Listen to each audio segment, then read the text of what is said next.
Hello, everyone. Uh, I think you're hearing me right now. We are back from the breakout rooms, and now we will start with the first session.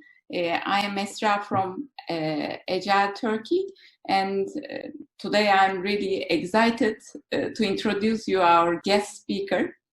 Actually, I met her for the first time in 2018 in Munich. I was in one of the Agile conferences and I was really impressed by her speech. After that, we had a great opportunity to have her as a speaker in Agile Turkey Summit as well. And today she's here to share an interesting topic with us. And I think it also matches with Barry and Christian's session in some ways. That is really interesting for me. And after her speech, we will also get your questions from the same hashtag in Slido. So let's get started. I'm going to ask Leonoor to introduce herself and tell us more about why metrics matter. Hi, Leonoor. Hi, Esther. Do you hear me? Yes, perfect. So let's check one. Well, guys, just let's get started. Thank you for being here, Merhaba. I really appreciate your attendance on a Saturday. So I'm going to invite you to, we had a wonderful presentation of Barry and Christian about the team level. And I'm going to invite you to look with me at the enterprise level. And so let's start the screen and just get started. Yeah.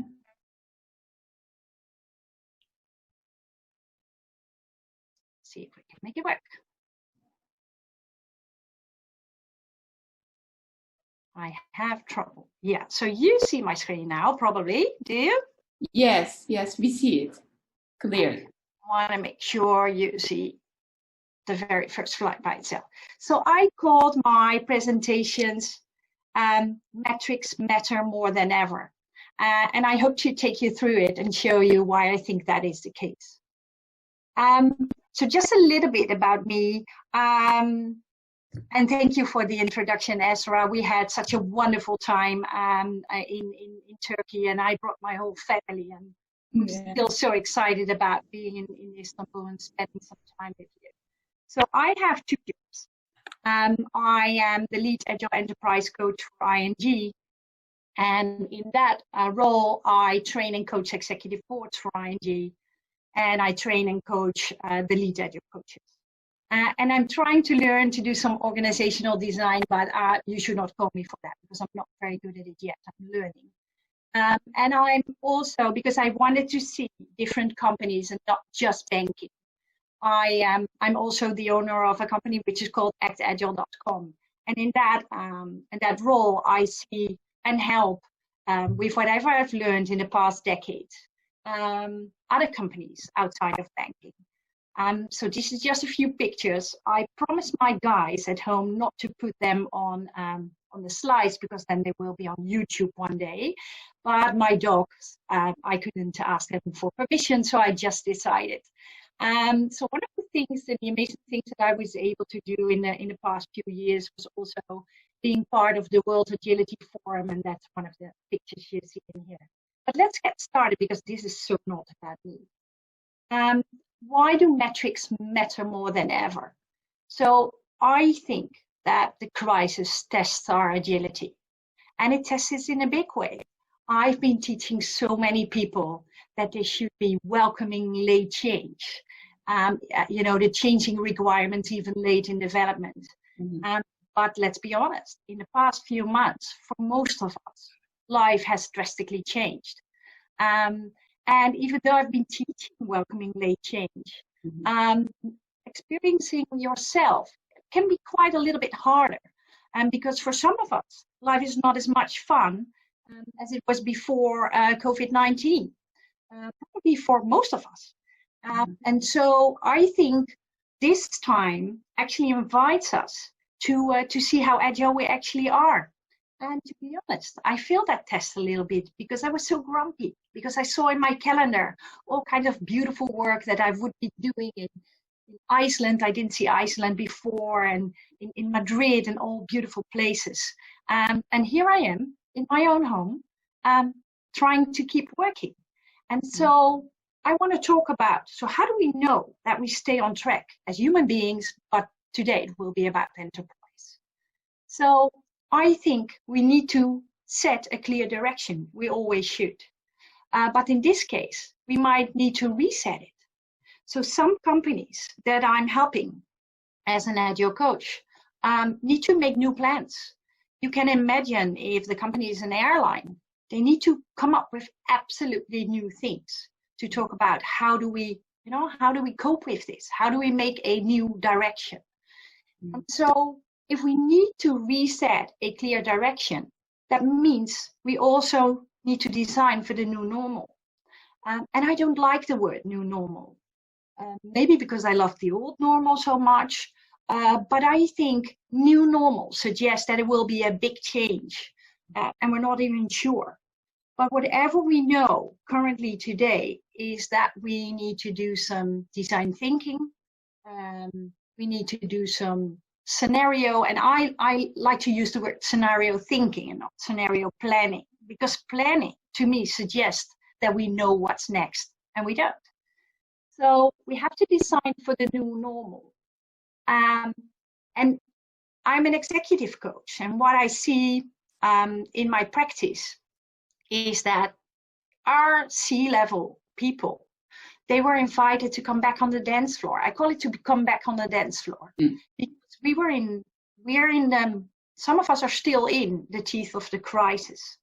And that means a lot of leaders step back on the floor, the work floor. They are heavily involved in not only moving people to home, but also maybe new regulatory stuff. And so I see a lot of micromanagement currently coming up. Micromanagement that I've been spending a lot of time, and I know a lot of my coach colleagues did as well. Try to invite our leaders to not micromanage us, but suddenly we're in a fire. And we're trying to put the fire out, and our leaders are back into command and control kind of style, which is the purpose in a crisis. But what you will see is, if you're on the dance floor, and here you see the leaders on the dance floor, they're having fun, they're sweating so much, but they don't see what's going around the dance floor because they're so busy dancing themselves. And so what you see here in this picture of Thea, and I love the way Thea did that, is that some of the dancers are going in a different direction. Some people are not so much engaged, just moving around and waiting for whatever happens. And we even have an injured dancer, an injured employee. He has a hurted knee, and our leaders are not able to see it because there's so much on the dance floor. There's so much in the day-to-day life of the company that they don't see what's going on in the distance. So I think that leading from the balcony is more effective. I want the leaders to expect their experts to know their job very, very well. And let's admit, most of the senior leaders, and I've been one myself, we became that because we were in-depth experts. But when you're a leader for several years, your expertise might be outdated. And so you're there for a different purpose. So we want to have a better overview. We want to have more autonomy for the teams. Just as Agile was set aside, just as how we designed Agile and what we wanted. We wanted the best out of the people. And so you notice when these leaders are on the balcony in this picture, that they see so much going on. I see an impediment in the picture. I see people having fun but not so engaged. I see people doing a different dance, maybe not in the strategic objective of the company. And so why do I think leading from the balcony needs metrics? I will show you now.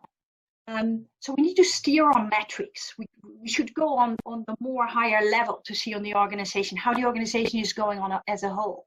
And how do we do that? So when it's time to rebuild and adjust our plans, we need to track metrics to know whether we're on the right and wrong track. And one of the things that I hear most in my practice is that ExCo or C-level people say, well, you know, we just don't have the data. So we're not very sure how successful we are because there's so much stuff we can't measure.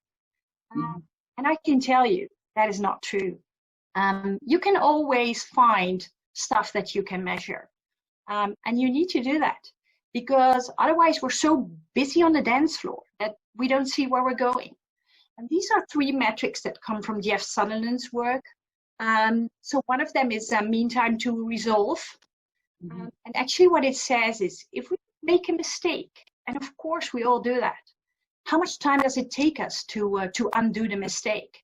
And that has proven to be a very helpful metric into showing how capable your experts, the experts in the organization are to undo whatever mistake we made. How much do we know of our products?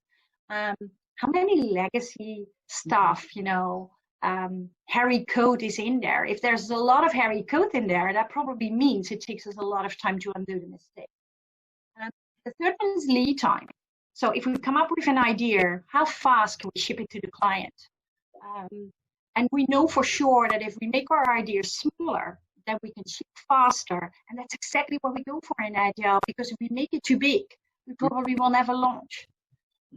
And the third one to me is the most important one because it's actually like the weather prediction, and that's team happiness.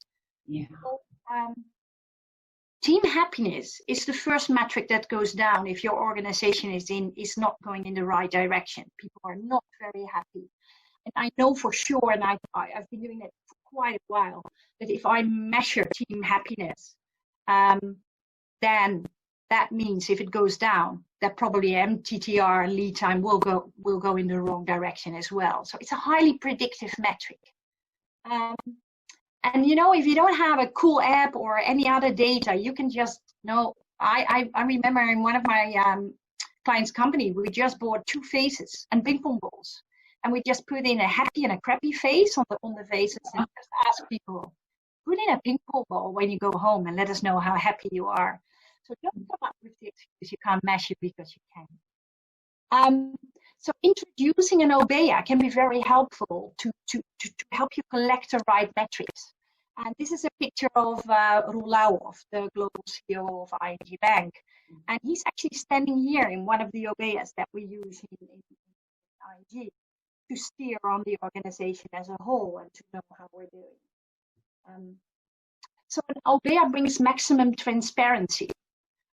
It's like your engine room. You walk in there and you see how the ship is going. You see the speed, you see whatever is wrong, and that's exactly the transparency that we need to go for. And I think it's really important that we are as transparent as possible to whoever is in the organization, because we talk a lot about, we want people to show up as if it's their own business, but how can they do that if they don't even know what's going on in the business? What's the biggest concern? And I do a lot of one-on-one C-level coaching. And most of the time, they have a concern. They have something that keeps them awake at night. And when I ask them, do your teams know? The answer mostly is, no, they don't. And I think that is something we should definitely improve to become more as a whole, as an organization, and to go more in a straight direction. We should focus more. You know, if everything is important, in the end, nothing is. So we have to make sure what should be in our focus today. And today is different than 3 months, 4 months ago. 4 months ago, most of us thought Corona was a Mexican beer. And it still is. But now, let's be honest, we have so much different scenarios we need to think about. And we need to come up with a new plan. And that means some of the things that we planned to do a half year ago might not be that relevant anymore today. So we have to have more focus, and OBEYA helps very, very well in that. Let's talk a little bit, what is OBEYA? So many of my clients have a different name for it. They call it engine room, focus room. It doesn't matter what, as long as you don't call it war room, please don't do that, because we're not at war. It's totally fine with me.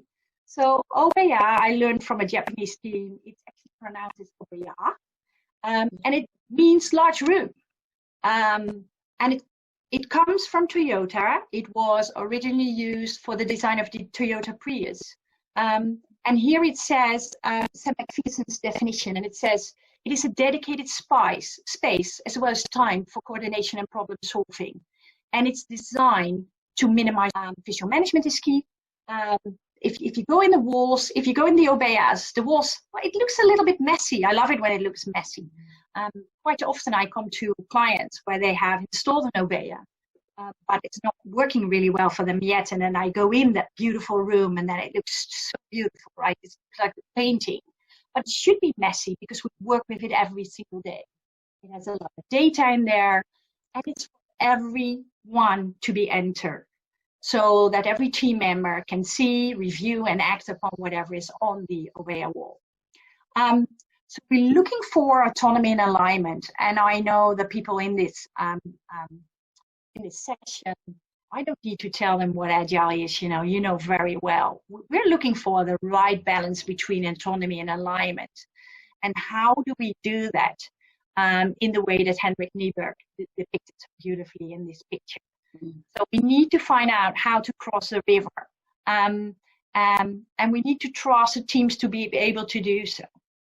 And what I think is so funny about the picture of Henrik, and we've been talking about that together, is that, in some organizations, we have to be a little bit more honest about the autonomy that you can get. Because in this picture of Henrik, actually the leader says, I need to cross the river, but I expect I know and I respect your expertise as teams. So you can figure out how you cross the river. And that makes total sense to me when it's a small organization. But when you're in a large organization, like a huge organization, it doesn't make sense if some teams make a boat, some teams make a tunnel, some teams make a submarine. That will be highly ineffective and inefficient. Mm-hmm. And so that means we need to talk about what kind of autonomy can we have as a team or as an organization as a whole. And it is totally different for organizations that are in a highly regulatory business than for teams, for organizations that are like startups on cool stuff. So let's talk about the OBEYA. So the way the OBEYA is designed, it actually has 4 walls. And this is my translation of what these walls originally are. So you have the run wall, and in the run wall, I can actually see how the organization is doing today, right now. We have a change wall, and that change wall shows us where can we improve as an organization? What do we want to change? What kind of features? And the feature engineers will be there to talk about it. Are we going to build to make a more strategic choice for the organization? And then I would love it if we become a continuous improving organization.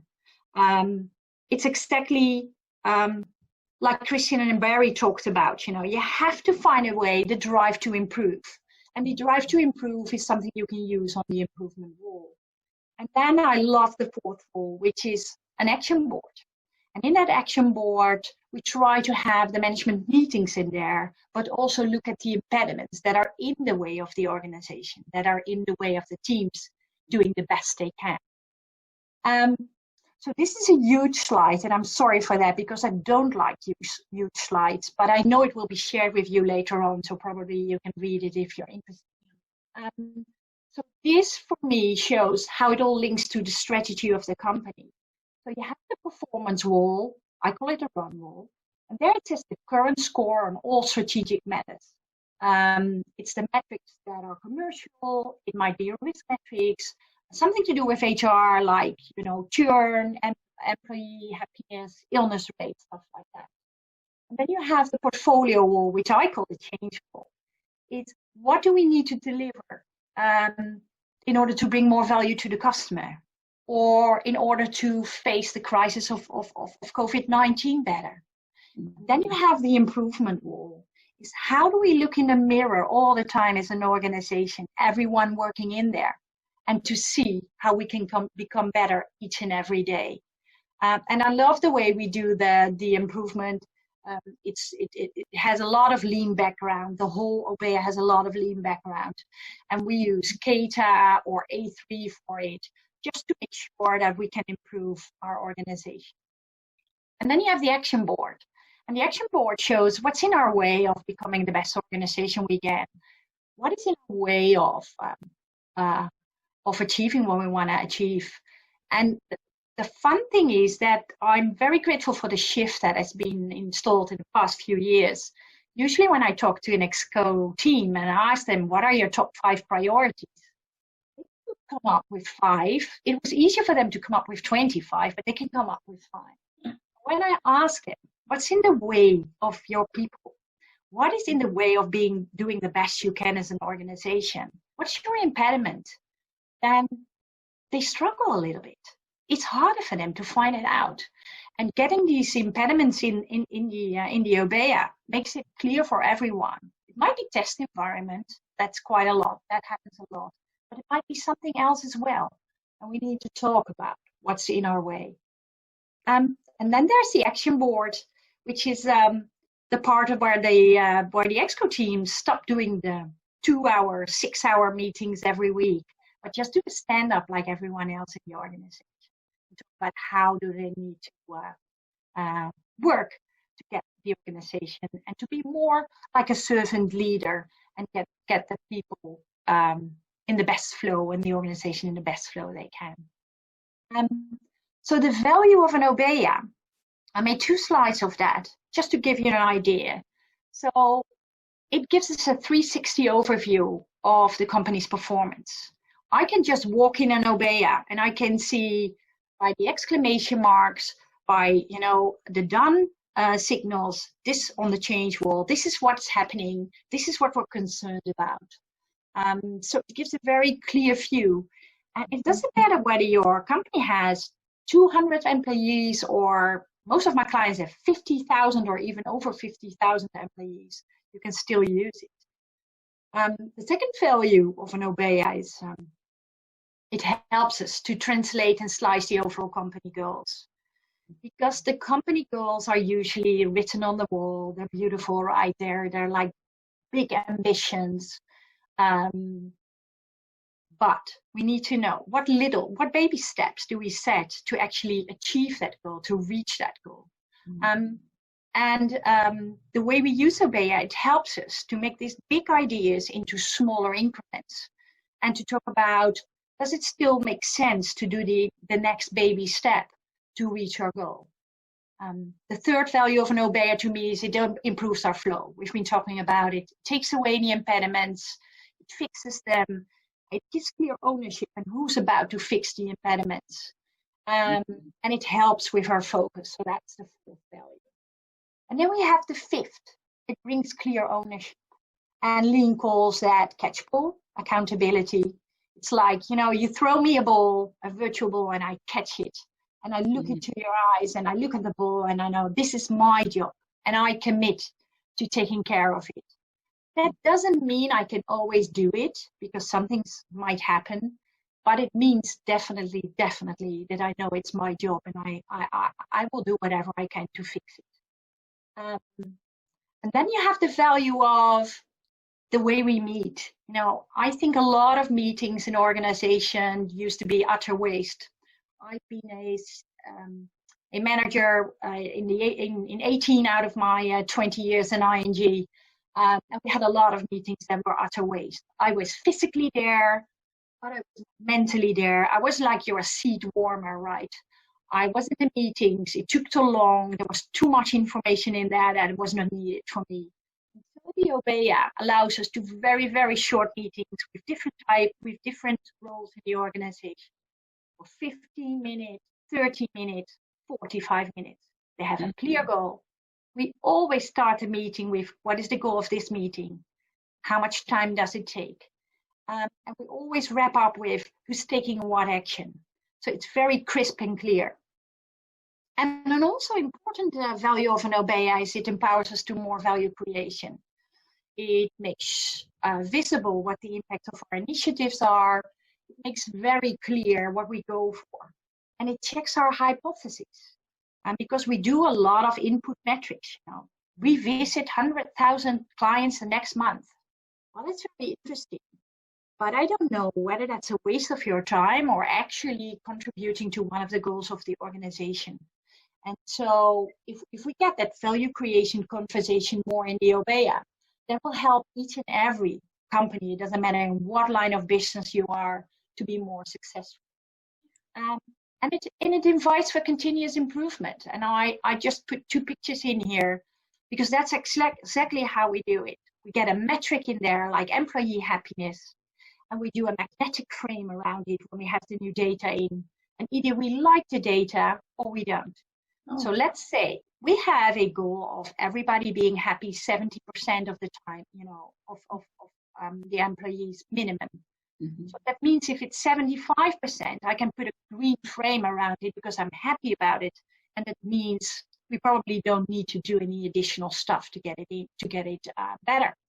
But if it's 55% and we agreed on, we're only happy when it's 70 or better, that means we need to talk about it. And we have a strict rule, which means you can have a red frame this time. We meet, assume we meet every 2 weeks around employee happiness.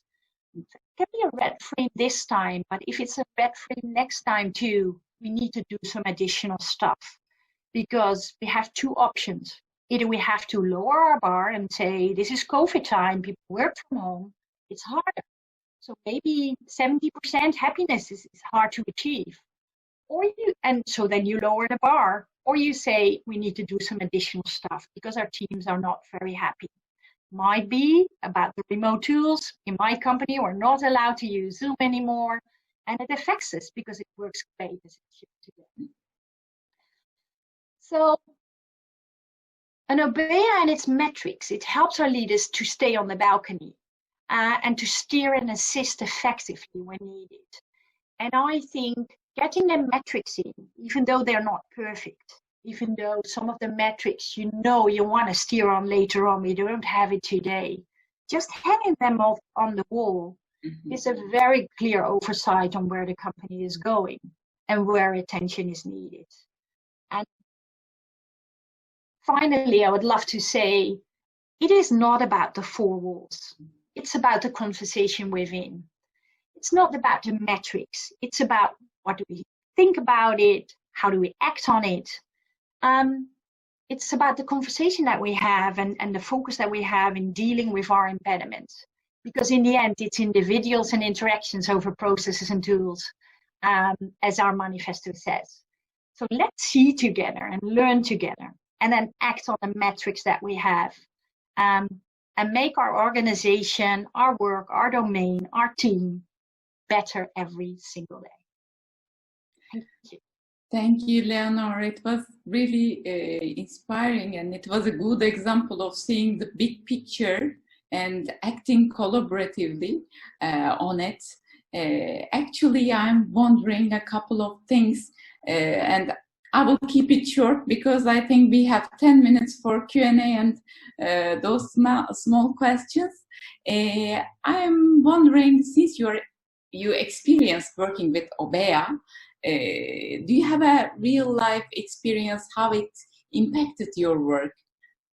Yeah, so I have a few examples. So one of the examples that I have is I was called in for a new client for my private practice, and they said we have an OBEYA, but it's not working for us right now. And so I went in, and it looked beautiful, so that was not the issue.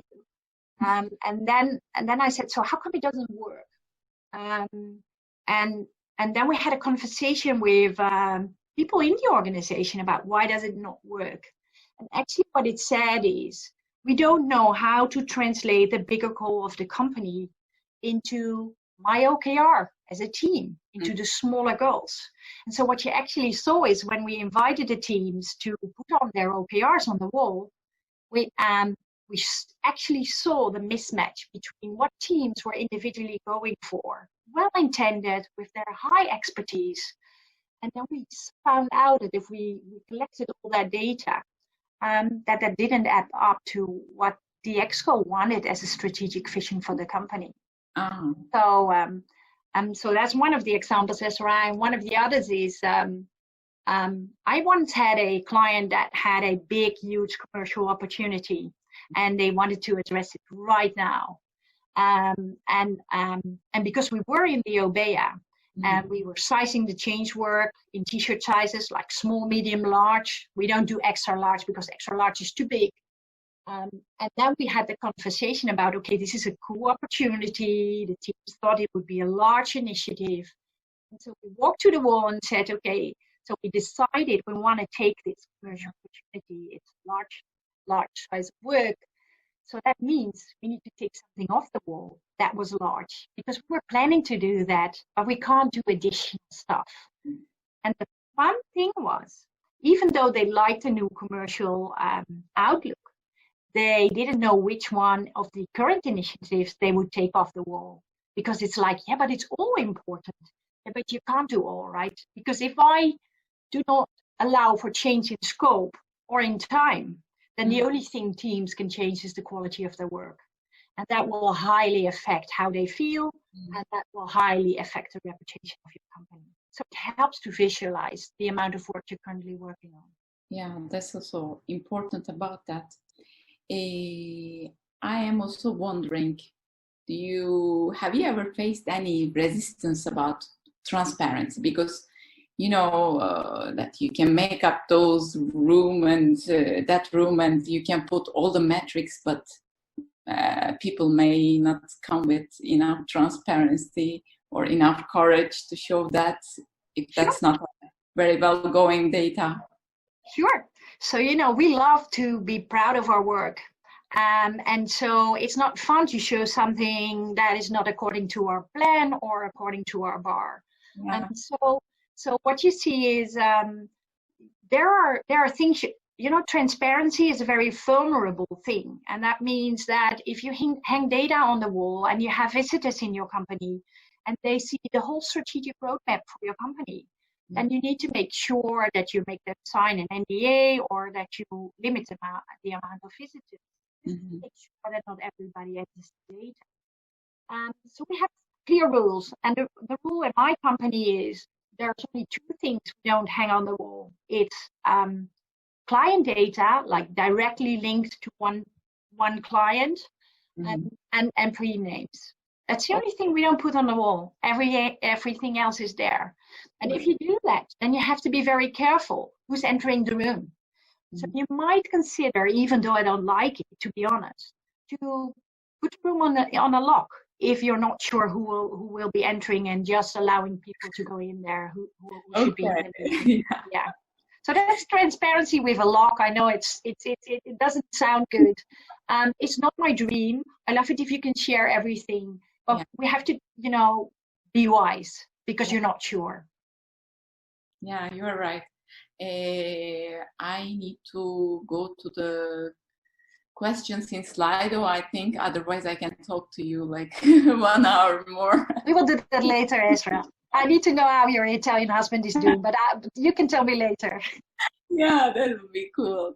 The first one, how can we change, in a positive way, of course, behaviors of executives to trust their people?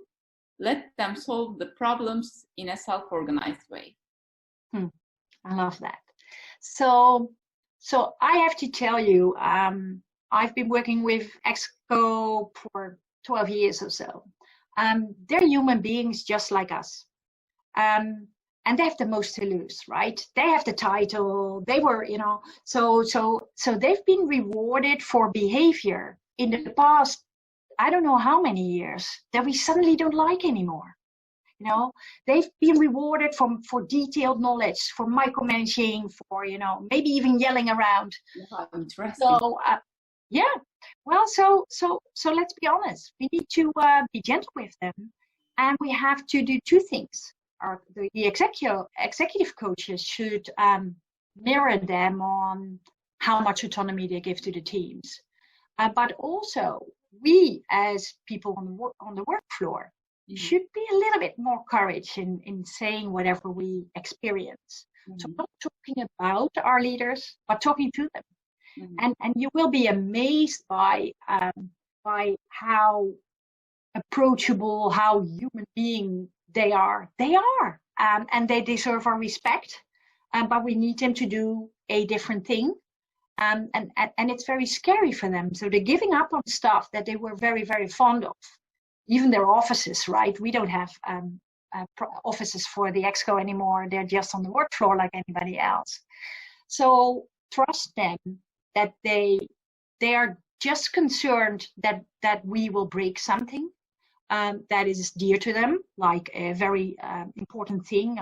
Last week with COVID calls in my clients, I hear a lot of the time stuff like, yeah, but I have to do this myself because this is so important. We cannot break this. So we have to show them that if they give it to us, if they delegate it to us, we won't break it either.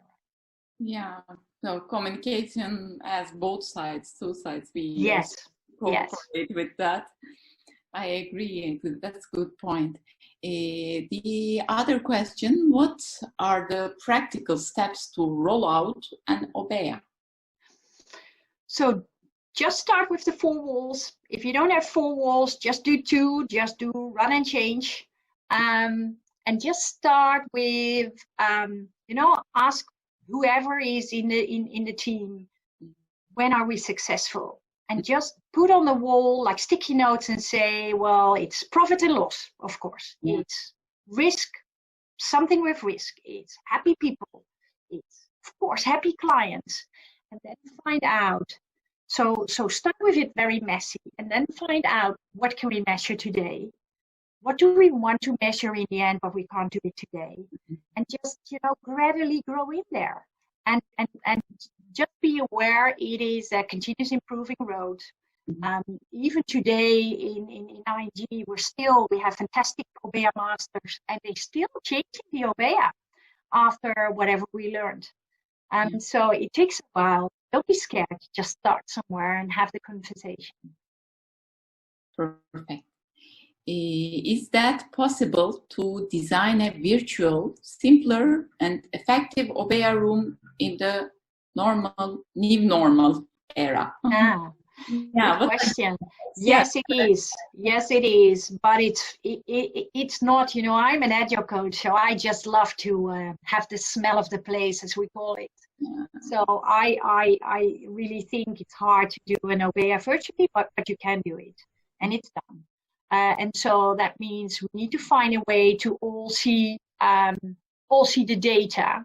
We need to find a way to all see the same data. And we need to find a way to have equal voice. So we need a facilitator. We need a facilitator for all OBEYA sessions anyhow. And you can still do it. But we have to make sure that we look at the same truth. So that's the most difficult part. But you can even make a ugly PowerPoint and get the data in there and just talk about it. Yeah, you're right. Our last 2 minutes, I want to get one more question and then I will wrap it up. Do you have any real life metrics from OBEYA? I don't know what this means. Sure. So on the run wall, that is usually how's our profit. Might be how many products did we sell, different products, different. It might be how many complaints did we have, how many customer service calls did we have. If you're in a highly regulated business, it can be how many regulator findings were there, stuff like that. On the change, it might be if you're going to a new platform, if you're making a new client feature, engineering feature. That kind of initiatives, big programs that you're doing. Maybe your company is acquiring a different company or merging with a different company. That might be on there. Anything you change for your client will be on the change wall. And the impediments are just the stuff that's in our way. So that's different you will be amazed in how many companies that's test environment, by the way. But you know, so that are data that you can find. Thank you for your answers, and thank you everyone for all of your questions and participation today. I really loved both of the sessions, and also especially the slides, the drawings, that really was so enjoyable. Thanks for that, and thank you for time, Leonoor. We really appreciate that, and hope to see you again. Now we would like to make a small survey. My friend Barış will take the word, and he will be telling the details about that.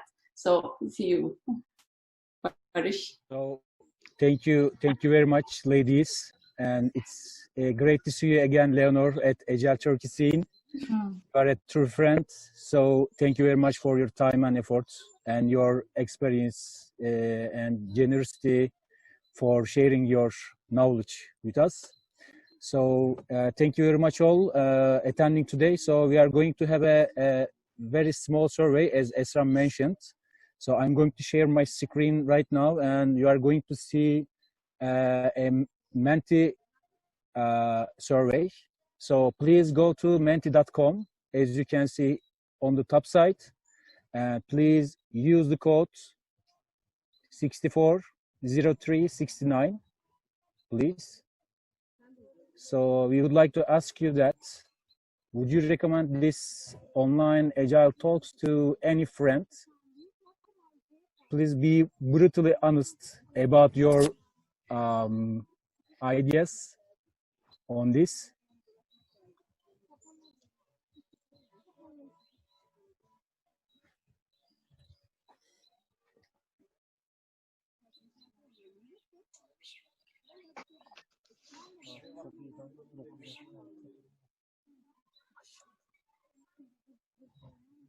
I'm waiting a couple seconds or minutes, let's say, because now the votes are going up, the number of people voting.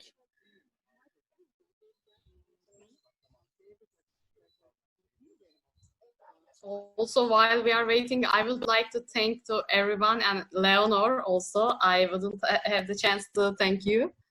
Thank you, Melike. Teşekkür. You are welcome. So 30 seconds more, then I'm going to switch to the next question.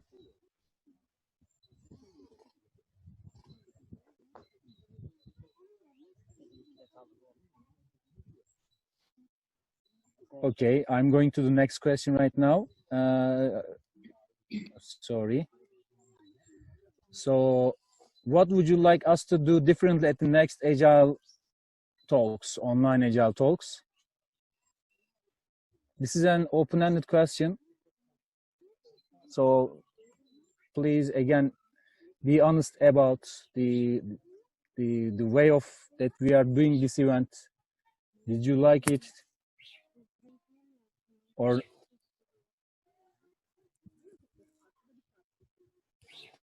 I think some of the Agile Turkey people also writing something. I have Enis with me. He is just next to me. So he's just writing his ideas, and I know what his ideas is.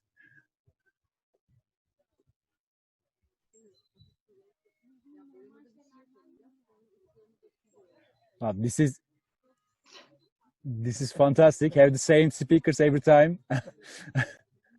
Yeah, why not?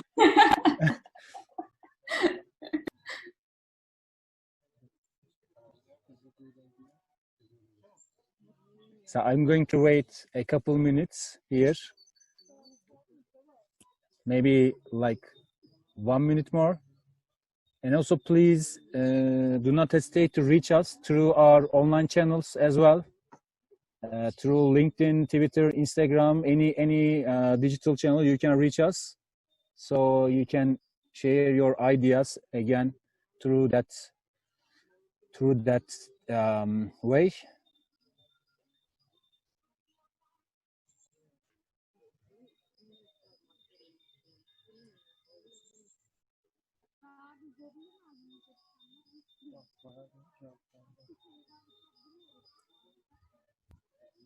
So I'm going to do the next and the last question. So who is your next speaker? Who do you want to see at Online Agile Talks?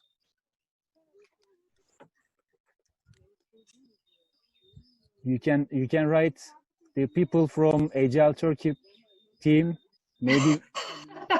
Yes, Enis Özer is the one that I'm expecting. Yeah.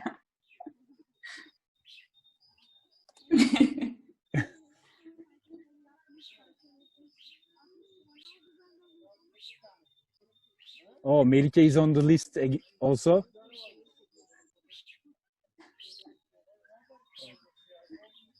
So I think it's we can also end the session while people are answering the last question.